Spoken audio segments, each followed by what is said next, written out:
ভ্রমণ মৌসুমে দেশে গ্যালন প্রতি গ্যাসের দাম $3 নিচে নেমে আসার নিশ্চয়তা নেই বলে সতর্ক করেছেন এনার্জি সেক্রেটারি ক্রিস রাইট। তিনি দাবি করেন কয়েক সপ্তাহের মধ্যেই ইরানের সামরিক সক্ষমতা কমিয়ে এনে তেলের বাজার স্বাভাবিক করা সম্ভব হবে।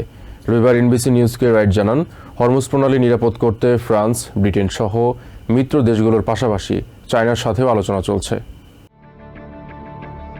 ইরানের সাথে যুদ্ধের প্রভাবে জ্বালানি তেলের বৈশ্বিক বাজারে অস্থিরতার পাশাপাশি দেশের খুচরা বাজারেও বেড়েছে গ্যাস ও ডিজেলের দাম। তবে এই দাম বৃদ্ধিকে সাময়িক বলে মনে করছেন energy secretary Chris right.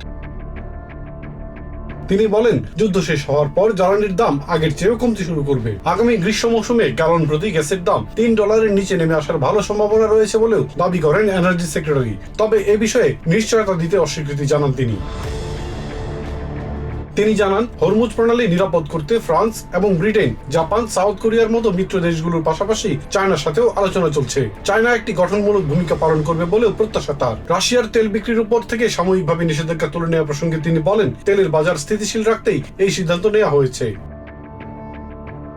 ABC নিউজের আরেক সাক্ষাৎকারে ক্রিস রাইট দাবি করেন, ইরানের খার্ক দ্বীপে দেশটির জ্বালানি অবকাঠামোতে আঘাত করেনি আমেরিকা, শুধু সামরিক স্থাপনাতেই আঘাত হেরেছে। এদিকে বাইডেন প্রশাসনের assistant energy secretary Amos Hochstein MS নাওকে বলেন, ইরান যুদ্ধের প্রভাবে শুধু অপরিশোধিত তেলই নয়, দেশের মানুষের নিত্য প্রয়োজনীয় গ্যাসোলিন এবং কৃষি ক্ষেত্রে ব্যবহৃত সারের দামও বেড়েছে। অন্যদিকে হরমুজ প্রণালী নিরাপদ ও সচল করার বিষয়ে মিত্র দেশগুলোর সাথে কাজ করতে আগ্রহের কথা জানিয়েছেন ব্রিটেনের জ্বালানি মন্ত্রী এড মিলিব্যান্ড। স্কাই নিউজকে দেওয়া এক সাক্ষাৎকারে একথা জানান তিনি।